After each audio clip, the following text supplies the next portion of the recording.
Hey motivators, it's your girl Monet, and I'm coming to you because I have a testimony that I'd love to share with you and everyone else and whoever wants to listen. My testimony is I am a cancer survivor. I am 44 years old, and I am loving life now. And the reason I say this is a major testimony, this is a testimony for me because sometimes you may not look like what you've been through. You may not display your experiences. And that's not always a bad thing. If I look like what I've been through, you might not even want to look at this camera. Because I've been through some stuff. And I'm sure some of you out there have too. My cancer story. I was stage 2, triple negative breast cancer. And if you know anything about it, stage 2 is still early detection, enough for them to stop the cancer and save your life. Now, triple negative breast cancer is mostly found in African American women, and it is a rapidly growing cancer that, if you don't detect it early, can end your life, as with most other cancers.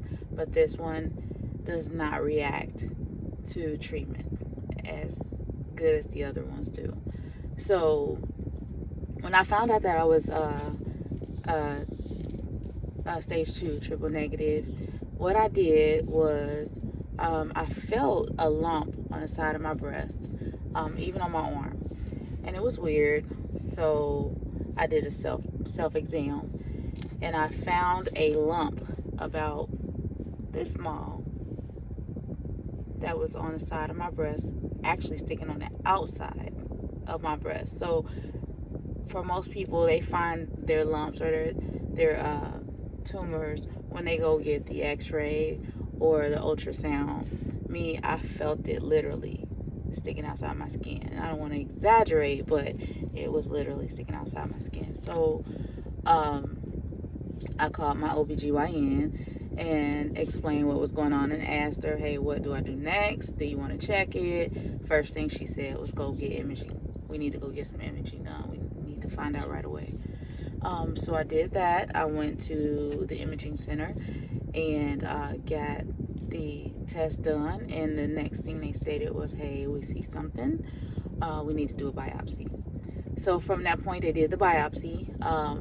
They did a needle biopsy. So basically, they went in, they grabbed tissue, took the tissue, and sent it off to the lab. After that, it was a little bit, I waited for a week and to get the answers, but I also had my chart, and my OBGYN is very on it. So she read the information. She gave me what she believed would be the statement before we got the actual results. So she prepared me, asked me a lot of questions, discussed with me what her thoughts were, and just wanted to find out what I knew, how I felt, how comfortable I was with the information, and just to prepare me for any answer that I could get and prepare my family. Once I found out, I can honestly say it did not hit me at first. I did not feel like a cancer patient, which there's no specific way to feel. But I did not feel like I had something in my body that could be toxic and poison that could possibly take me out. It was just another thing to me, like having a head cold, and hey, I get over it, having a upper respiratory infection, but it wasn't. It was much more serious. So I had to discuss this with my family and let them know exactly what was going on. I had to, prepare them for what could possibly be, more strenuous news, or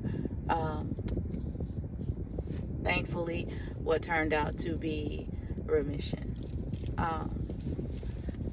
So during my treatment, getting my treatment was an eye-opener.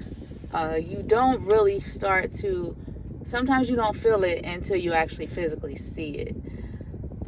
Going to get the treatment, the doctors prepared me. They had a whole session to discuss all the information, explain to me what the treatments were, the medicine, what I could take, what I couldn't, give me all kinds of options, ask me what type of support I might need through this process, and just keep me informed all the way through so that I can make healthy, wise decisions.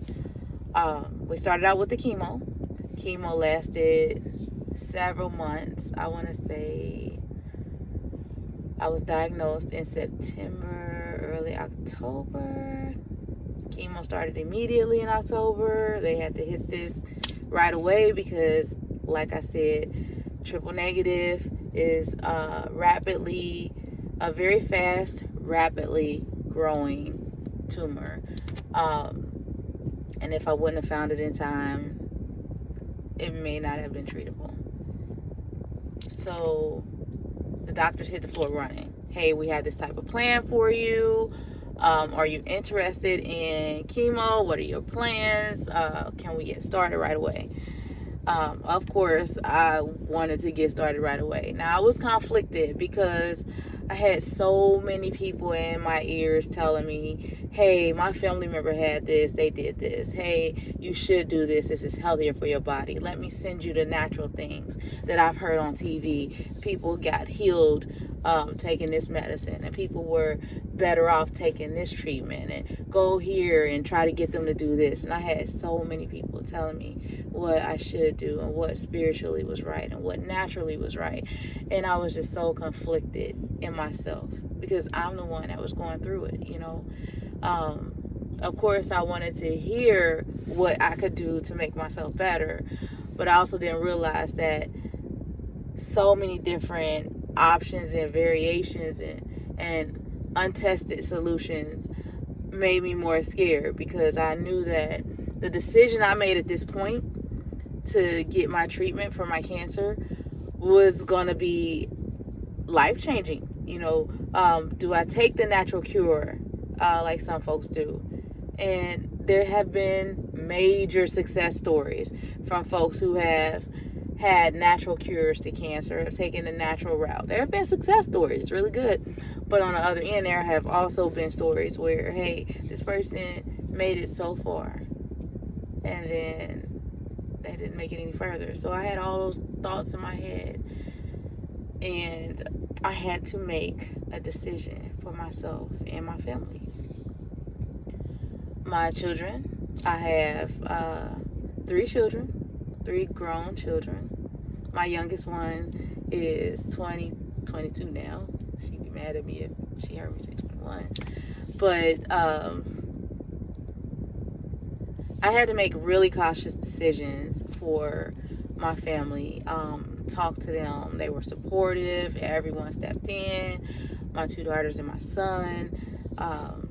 You know, showed the love, showed the consideration, were there with me through this process.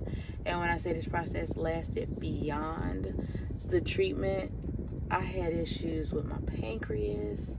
I had my gallbladder removed. And I know some of these things don't sound as dire, but going through it with a poison in your body is even more scary, because you don't know what direction these organs can go, you know. So during my chemo, I lost hair. I lost all my hair. Fingernails were gone. Some of my toenails. So things were falling off, and I was actually seeing my body break down. I lost a lot of weight. Like, if you see me now, you see I gained my weight back. A little bit fullness to these cheeks right here. And I'm happy. Thank God I gained my weight back, because I got to the point where I was so small, I started to look sick. So seeing all those changes in myself were really emotional. I didn't realize that it would take the inner toll on me that it did.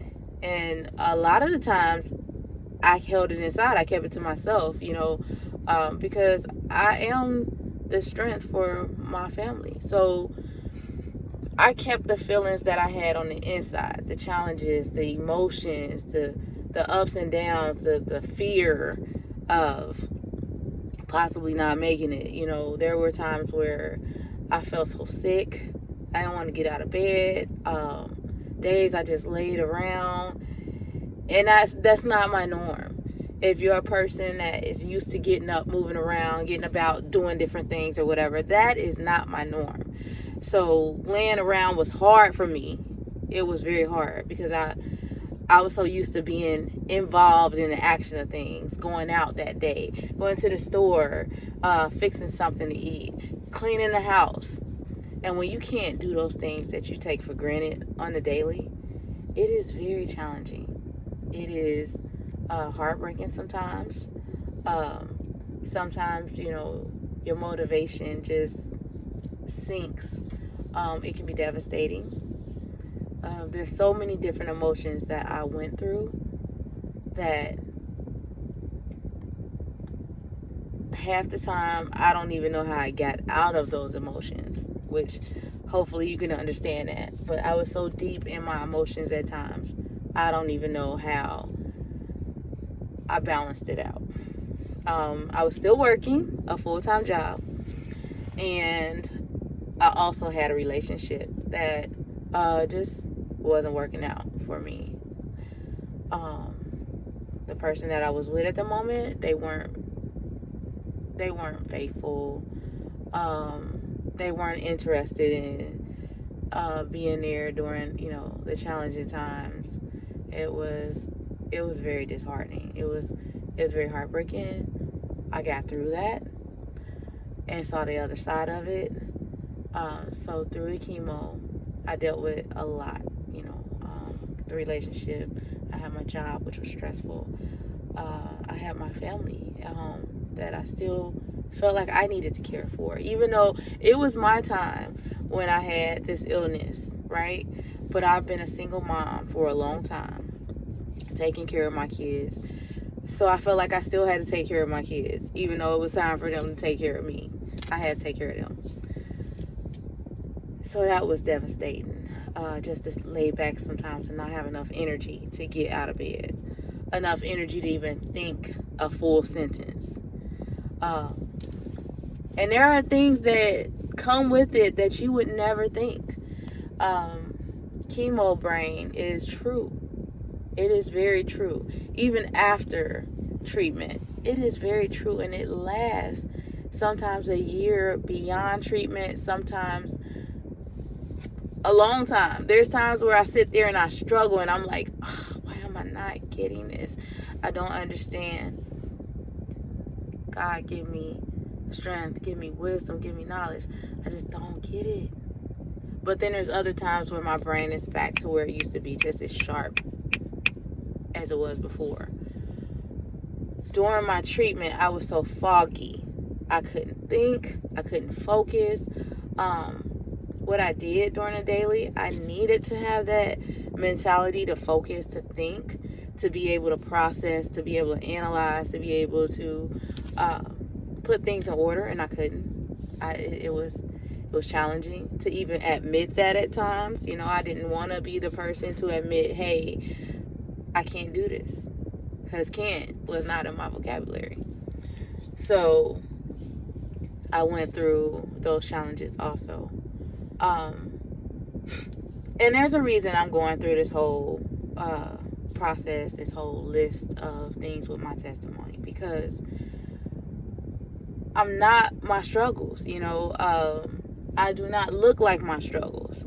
If I looked like cancer, if I looked like that toxin that was in my body, you would not be on this video right now. You would be heavily disgusted. You would go into another room, turn this off, and just not even engage. But I don't look like my struggles. I am not my struggle.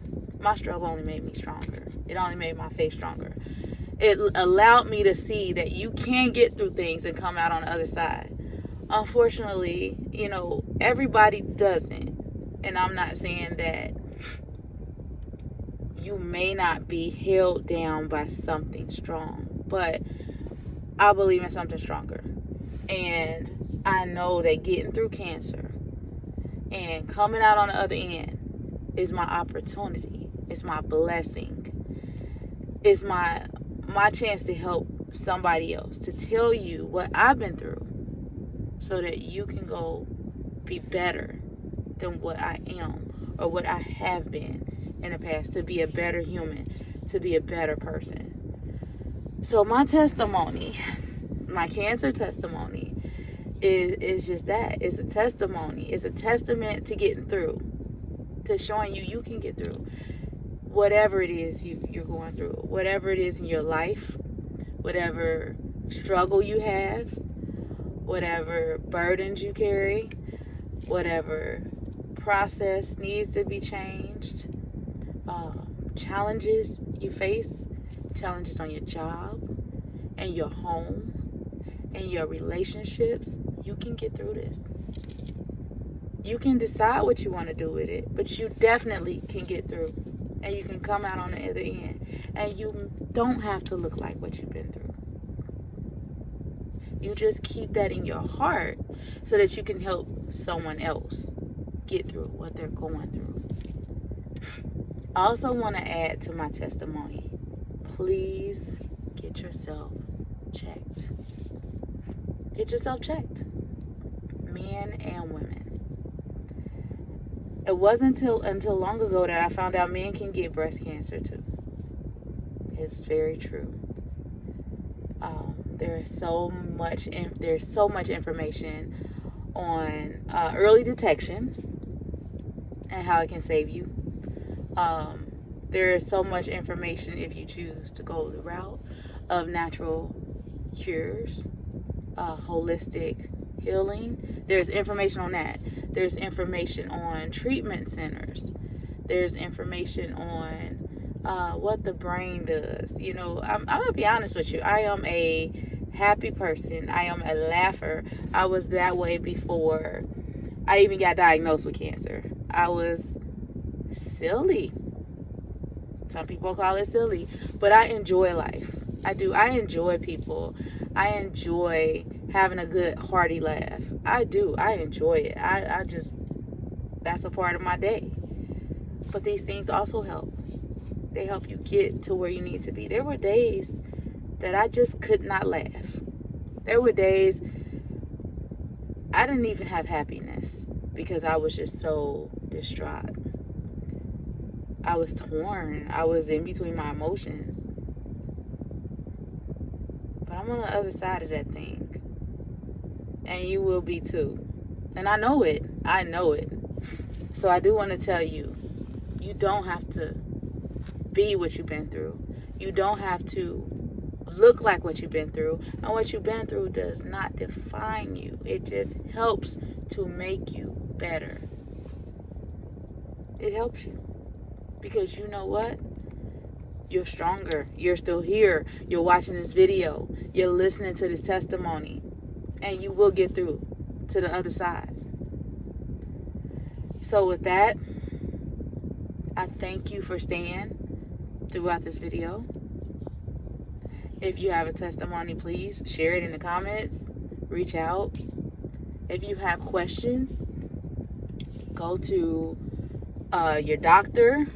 There's research centers. Where I'm at, there's a breast cancer resource center. There's all kind of help out there. But again, you will get through. You'll get through it. And you will make it to the other side. So with that, I want to thank you for listening to my testimony. And like I like to say, stay with me. I love you. I want you to be great. So, like, comment, subscribe, like everybody says. I know that's a phrase, but I want to be able to get this to others for awareness, for motivation that they can make it through. Look at me. I made it through. I am here today. I am here to say thank the Lord. I am here to say thank you. I'm here to say you're amazing. So stick it out with me. Later, motivators.